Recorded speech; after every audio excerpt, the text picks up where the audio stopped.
We are live. Hey, everyone. We are here today to talk about a cycle that I think just about everyone can relate to at some point. That time where you make a decision that you know in the moment, like you can feel this is probably not a very good decision, and yet you just move forward with it anyways in a way that's self-destructive, self-sabotaging. And the worst thing yet is when you make that decision, you knew it wasn't a great decision, but then you have an opportunity at any point to course correct, but instead you double down on it and then you triple down on it. So you take one bad decision and you compound it and turn it into an entire series and sequence. I mean, really, that's how you create habits, right? When people talk about creating self-defeating habits, that's how it starts, right? You make these decisions and then they become ingrained. And then it's just a whole sequence that goes on autopilot, often led by emotion and past history and various things. But we are going to talk about today, what is the antidote to that sequence? How can you take a vicious cycle and turn it into a virtuous loop? So, Mr. David Osk, how are you doing? And have you ever made any self-sabotaging decisions? Oh my gosh. Yeah, great question. Well, thanks for bringing that up. Um, yeah, I don't think there's anybody who can not relate to that, right? I mean, we are way harder on ourselves, than we are on anybody else. It's, we look at other people's, self-defeating habits or self-sabotaging or whatever that looks like, and it's really easy to, just to, show some grace and, oh man, they're doing what they're doing fine, that kind of stuff. And I tell you what, I look at the patterns in my life and I'm like, why can't I stop doing this, and get my act together and that kind of stuff. What's fascinating is when you were kind of introing this, the thing that kind of jumped out at me was a sense of grace and humility. When you double down on something, um, there's a I don't know, I guess autopilot on some level. The kind of your subconscious. It's just kind of going, and I don't want to admit that I'm wrong and that this isn't working. And, it's kind of like when you're fixing something on your house. It's the square peg round hole thing. Listen, I'm going to get that in there one way or the other, and you just keep banging on it, or take that the nut on the bolt, and it's cross Oh, threaded. yeah. I'm going to tighten that sucker down, and just get it done, that kind of thing. And I think the thing that has really helped me the most, just to stop the cycle anyway, at least pause, is a sense of humility. It's like, hey, maybe I don't have all the information here. Maybe this isn't the best way to go. And even if I were to accomplish said task, will it really bring me a lot of joy and peace here? So I think as I'm getting a bit Yeah. older, I'm like, hold on, let's tap the brakes here and take a fresh look at this. But I know you've got some more, even more wisdom around that, of course. Well, I mean, I think that's such great insight. I think the challenge in that, and feel free to speak into this, but how do you have the mindfulness in those moments, right? When you are on autopilot and you're Yeah. filled with whatever neurochemical, kind of the emotions of the moment, the ability to pause and have the mindfulness to recognize, that humility. The best thing that I've been able to do on that is to start to create a set of guiding principles, right? And this really, this thought or idea came out of, I think the book is called Black Box Thinking or something along those lines.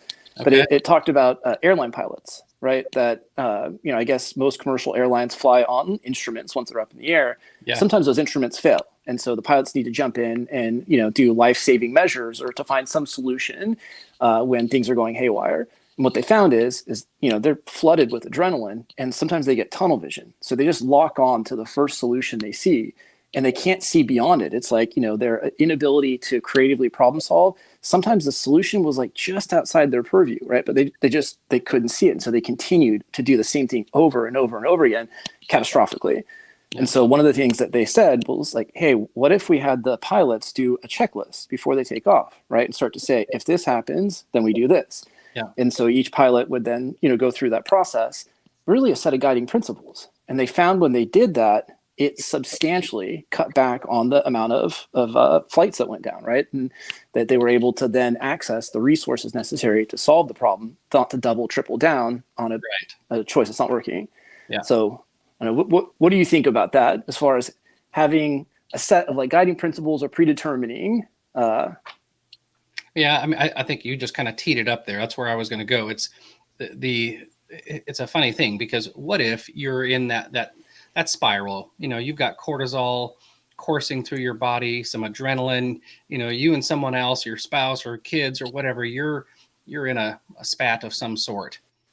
Well, why would you tap the brakes? Why would you want to be present if you hadn't predetermined a possibility of a different course? And there's no reason. It's like, I'm threatened, I am going to win, get out of my way. And you just start steamrolling. And I think that the wonderful thing about the predetermining is it's like the pressure relief valve. It's not in that moment that you're saying I'm giving up. It's that I'm going to tap the brakes enough to go to what I have already defined as better. Because it's not it. Again, I think part of it is just some wisdom that kind of comes along with this. It's winning. Sometimes when I've won, right, I have lost. Yeah. And especially with Lisa, it's like, well, hey, I won that one, but did I really? And so win the battle but lose the war, right? Isn't that the saying? Oh yeah, I love that. And I think that obviously when you're in a moment of clarity and peace, and you start to wrap your mind around those things that are valuable, those things that are just good, right? With a capital G, like I have defined these things as really good in my life. And then you have the presence of mind to say, hey, this isn't working. I'm going to tap the brakes. And then, like you said, with the pilot, you start that checklist. Is what I'm involved in right now, are the things that I'm saying, the things that I can control, do they follow this checklist? And it's fascinating how quite often when you just have, again, it's, take a deep breath and bring those things up, you can say, no, I'm actually not acting in alignment with what I've already defined as my highest good, those things that I absolute value. And so I think you're spot on there with the course, predetermining what does course correcting look like. You have to do that. It's really kind of an issue of being able to prioritize in real time, right? Like in those moments, as you described, and again, whether this is in business, there's a lot of times, right, where your ego gets involved, and adrenaline's pumping. And it's like, I'm going to show that I'm boss, right? Or I'm going to, this person, I'm not going to let this person make me look. Whatever the thoughts might come that are really silly and often toxic. But that doesn't mean that we're toxic, right? Like we can then respond to those in a way by saying, well, what really matters here, right? Is it that I show everyone just how powerful I am? Yeah. Or is it that I respond and lead everyone in a way, right, that is values driven and that's authentic to who I desire to be? And I think neither one of us are suggesting that's an easy thing to do when you're flooded with neurochemicals, right? Yeah. But my goodness, if you want to expand and multiply the amount of time that you spend, right, leading in your best state, spend the amount of, a massive amount of time in success, happiness, fulfillment, those things, and minimize the amount of time you spend in guilt, regret, conflict, like all those things. Yeah. Like the ability to prioritize in real time is absolutely critical. If you can't do that and you haven't predefined what the priorities are, good luck. So, it's interesting. This week I had a really heavy conversation with somebody having a really hard time, and it's in an area that I feel kind of ill-equipped, to solve any problems, right? We're not working on an engine here. We're working on some really deep stuff, and I want to be vague about that. But I'm actually looking forward to next week and having a conversation that I know is going to be really hard. So what's fascinating is we're thinking about this idea of real time, but guess what? Real time for me is right now, even thinking a week out. I'm that conversation is already weighing heavy on me. So how am I dealing with that presently? I mean, it's not just that moment. We have conversations that we had that were hard. We've got some that might just pop up, 20 minutes from now, but we also have some that are weighing on us. But how do I deal with that now?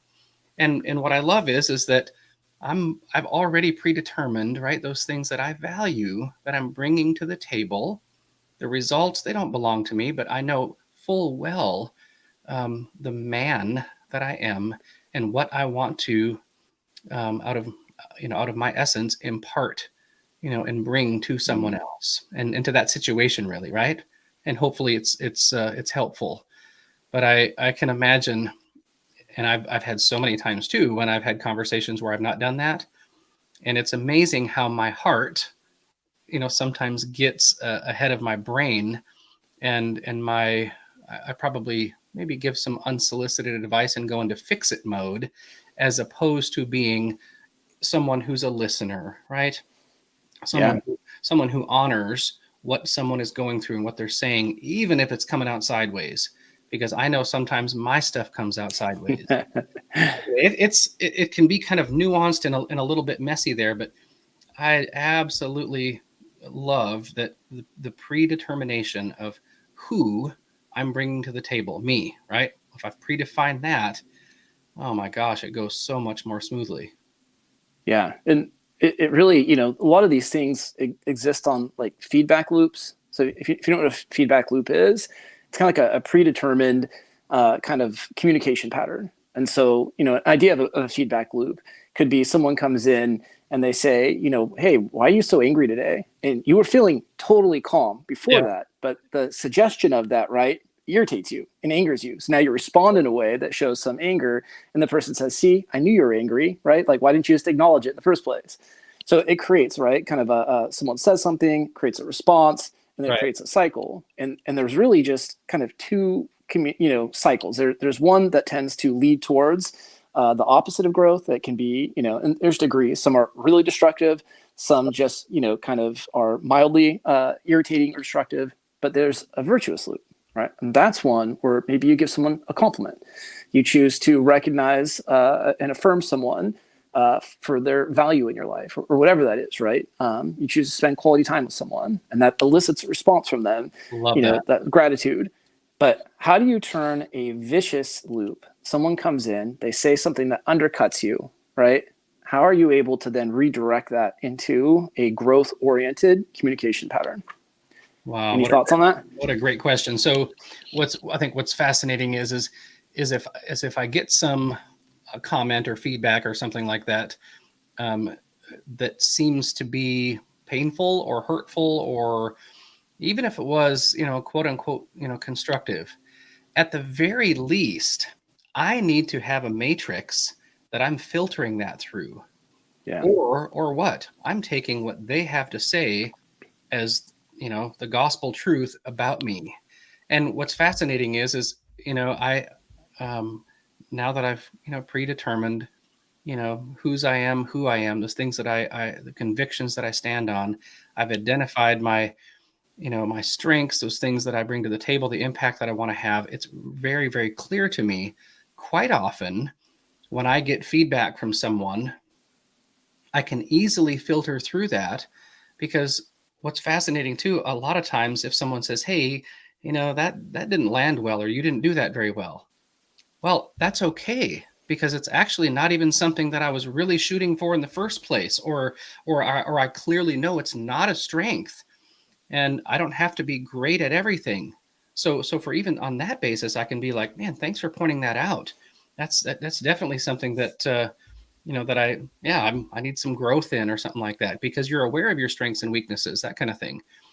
And then also, what's fascinating is and I've noticed this as I get older, is sometimes I will get feedback on something, and you know what? I will double down on it. I mean, meaning I will hold my ground, because it is something that's valuable to me. And this sounds maybe ego driven, but I sure hope it's not.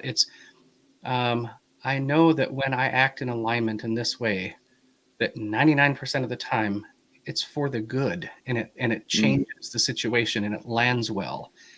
And so sometimes it's not that you're doubling down, or even acquiescing to something. You can have humility by understanding that predetermination, but you can also have a steadfastness about you to say that what somebody, just the feedback they gave you was, you might not even have to voice it out loud, but just to say, yeah, that's actually, he kind of missed the mark on that. I feel quite confident in my ability to do this type of thing, or understand this type of thing. It's not to say we're perfect, but I think there's a strength in it as well, Yeah. that we, we understand, who we are uniquely, and sometimes they're wrong. They don't have to be, right? And we can take some criticism that way, and that's okay. But sometimes they're wrong, and you need to be able to let yourself go both directions, and that's why the predetermination and self-awareness is it's kind of fluid, but it's still powerful either way. Love that. Really highlighting that doubling down can actually be a positive. You can double down on your authenticity. You can double down on virtue, or doing good, and you can actually autopilot, right? I think a thing that usually is thought of in a very negative way, like, oh, someone, he's just on autopilot, he's not thinking, they're mindless. But when you create the right set of habits, right, that are consistent, so starts identity, right, then your identity informs your habits, informs your goals, informs the stories you tell, like all the relationships you choose. When all of a sudden those things are all reinforcing that sense of who you are, then that autopilot can actually consistently lead you further and further down a very gratifying, fulfilling kind of loop or process. Okay, so with that, I would love to hear your train of thought. Oftentimes you say follow the clues. So course correcting, coming into a situation of, maybe some discomfort or whatever that situation might be that might be negative, coming through it and coming out of that. What are the clues that one might be following, with that progression?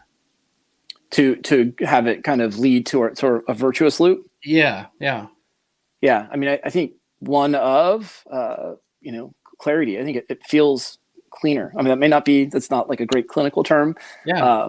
But I know maybe an example, right? I think I've certainly, I know you've heard this, but there was a time that I was driving with my wife, and we were on like a 45-minute car ride, right? And first 2-3 minutes into the car ride, my wife said something that was very hurtful. And I, being a very sensitive guy, I really took it in. Yeah. And my natural thought was, well, because she said this, now she's getting the silent treatment, right? And I felt myself starting to like really kind of go internally and sulk and do these things that I knew I shouldn't do and didn't want to do, but I had done that so many times before. And there was a part of my brain that felt like, well, that's the just response, right? Like, she's going to get this now because that's the right. It felt like it was the only option. Yeah. And fortunately, right, because I had done some of the predetermining, I've written out a clear sense of my identity statement as a husband. I knew it was totally inconsistent with my values, with how I wanted my wife to feel in my presence, and all those things. So one of my guiding principles is actually in the form of a question, right? Is this the only option? Mm-hmm. So I was able to have that in that moment, and it was like a light bulb, right? And it felt freeing. The experience of going within and sulking and doing that, like, it felt rigid, right? It felt really, I felt tense. I felt really a pit in my stomach, right? That felt sick.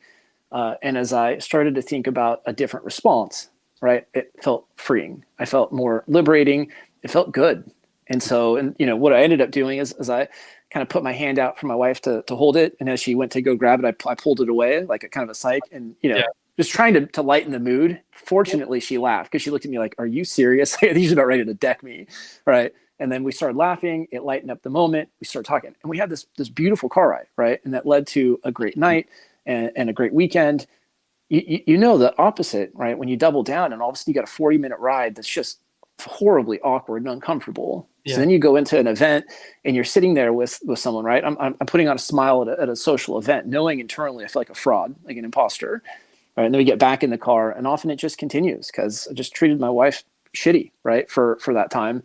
And so and that's an awful experience. So there is a palpable difference, just even physically, how I feel, and then my mind, right? And when you choose the right path, even if the other person doesn't always give you the response you desire, there's still freedom in it. I mean, that's where autonomy comes from, right? Autonomy is self-governed choice with moral agency. Put those two together, and that's how you can have unlimited freedom no matter what's happening with anybody else or your external circumstances. Does that make sense? Absolutely. I think that, a lot of times you talk about when you're feeling your most comfortable, authentic self, you know what you stand on, right? The convictions you're making decisions upon. Well, the opposite of kind of having that, like you said, that clean sense, is that sense of inflexibility, irritation, where you're just kind of stuck. And what's interesting is those clues, they point to something. And I think in that moment, one could pretty easily say, well, I'm feeling, like an imposter. I'm feeling stuck. I'm feeling irritated, frustrated. Well, I've already predetermined that that's not my the person that I am, that I really want to be here. So at least that's a clue that something is wrong. And then again, when I've predetermined, well, what does it feel like to feel a sense of agency, that I'm making decisions that really matter to me? Well, then honestly, I like that word clean. It just feels, genuine. And words like clarity and, connection and purpose and courageous and things like that, start bouncing back in. So I think the idea that when something arises and I start to feel that inauthenticity, just that like stuff inside of me is crumbling and crashing, as opposed to peaceful, joy, strong, capable, that kind of thing. I think it's a great moment to have those clues inform us. Okay, hold on, tap the brakes. What is it that I've already said, that I want to do? And by the way, so true. Your story, with your wife in the car. I mean, how many millions of people have had that experience many, many times over? And I think the predetermining, again, would be, well, what could a situation like that? So let's maybe a real time example here as far as course correcting. We'll just kind of pick that apart for a second. It would be, obviously, I oftentimes I'll think, if Lisa says something that's hurtful, and it's usually me because she's just a better human than I am. But if she does, I know full well that beautiful woman decided to take my last name and pledge her life to me. She really loves me. And it could be, right, that she's just having a hard day, or I've done something that's insensitive. Yeah. And so again, to see things through that lens in that moment, and to maturely say, babe, I think we're off the path right now, aren't we? This just sucks for both of us. I wonder what it would look like to course correct and to find a path where we're really good buddies here tonight. That kind of thing, and start to introduce that language and ask some better questions, right? Not just drive home with a silver bullet, but just to ask questions that would cause then those things that we've predetermined to start rising to the top.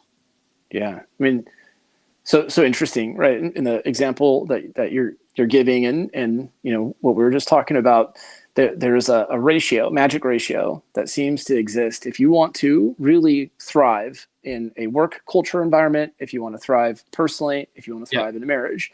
And it's this 5-to-1, right? 5-to-1 seems to be the magic number. Yeah. And that's 5 positive moments, experiences, interactions to every negative one, right? And a marriage, that can be a negative one, a criticism, right, that leads to conflict or separation. A positive one is, a foot massage that leads to gratitude or whatever, right? Yeah. So, but it really creates a surplus. We just have a negative bias in our brain. So, love it if it was 1-to-1. 5-to-1 sometimes feels like really daunting. And not that we're supposed to be, have an abacus out and we're supposed to be like counting everything.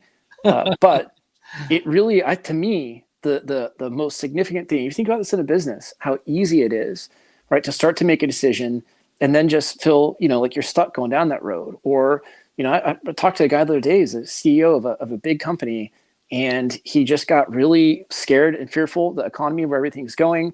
He brought in someone at a high level, and he ended up letting the fear just completely take over him for, we hadn't talked for a while, and he ended up making a really bad decision that he's filled with regret. He can't really undo now.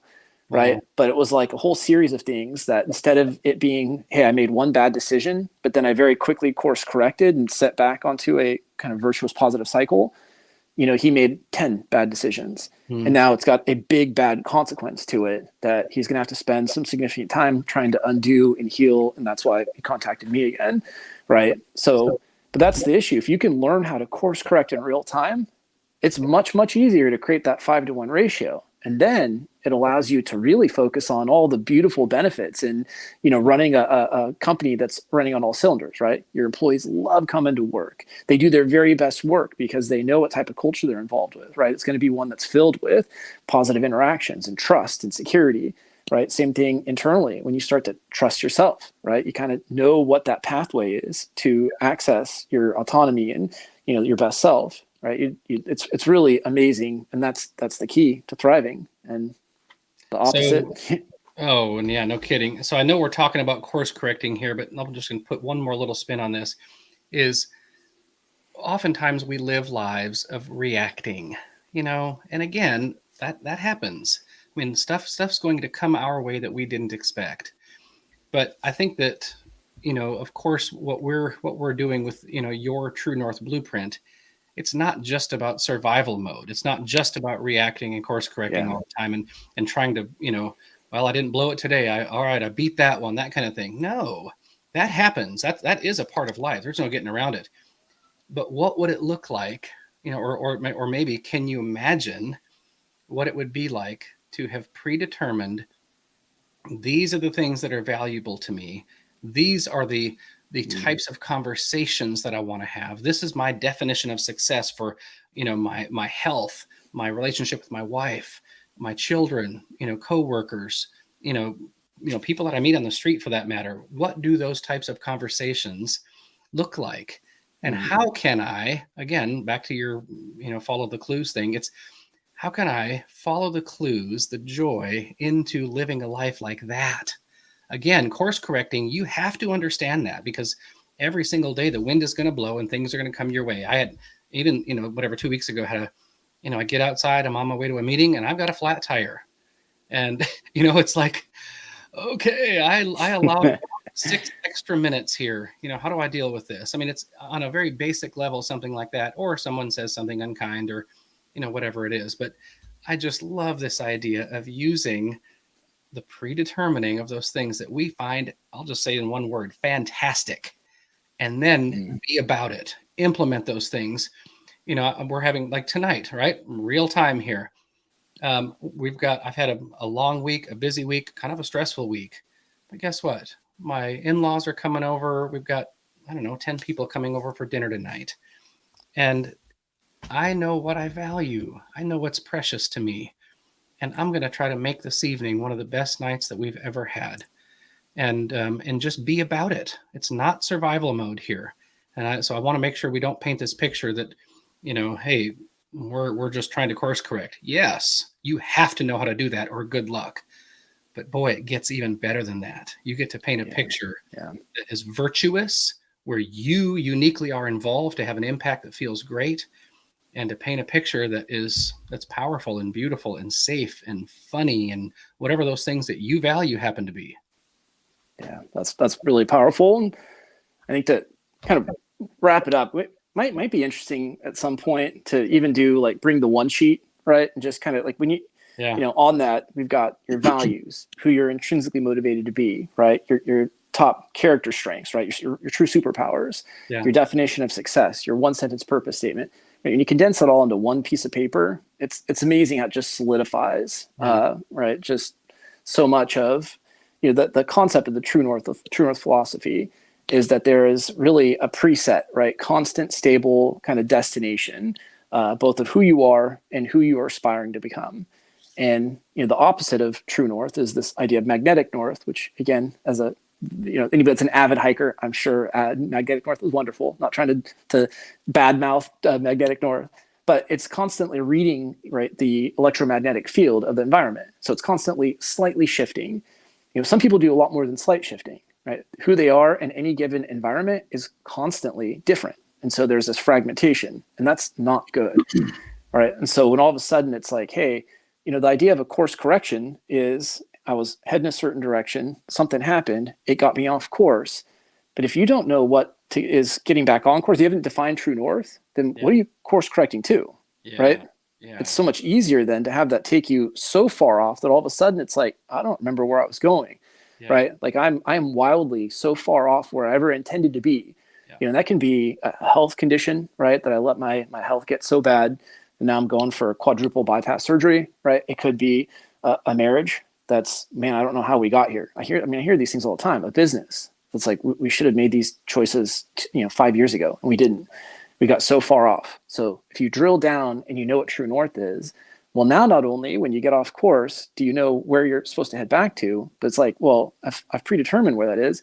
I can find the most efficient route, right? I can find the scenic route. I can get really creative in exactly how to get back on course. Yeah, the proactive approach is so much more empowering. as opposed to survival mode and just trying to make the next best choice on limited information and a limited understanding of even what you value. I mean, it's just, and I'll be honest, you know, it sounds kind of maybe a little negative here, but look around. The proof is in the pudding at how many people are just completely in reactive mode because they have no idea what they value. And like you said, it might be, they might say they value something, you know, with this particular group of people or with their parents or with their peers or work or whatever it is, but it's sand, right? They're walking around shifting sand, and the proof's in the pudding because, you know, and listen, I want to say I've been there. Like I feel like hey, me too. Yeah, a lot of time in that space, and sometimes dip my toe back in the water because I kind of forget. Yeah. But at the same time, the predetermining, right? That bedrock. Oh my gosh, what a different existence, you know, as far as how you interact with your spouse and your kids and your coworkers and run your business, or, you know, whatever that is. It's so much more of a joyful, predictable, consistent. And I honestly, I love your word clean. I just think it's a clean way to live.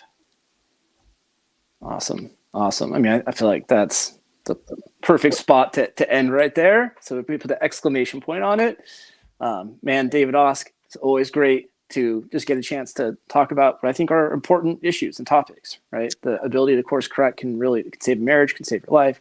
Might seem dramatic, but it's true. Yeah. So, you know, if we can help in that, like that's what we do. That's who we are. Reach out. We'd love to. Yeah. Or if this helps, or just whatever you do, like course correct, but know where you're course correcting to. Yeah. All right. Yes. Have a great weekend. Hey, you too. Thanks.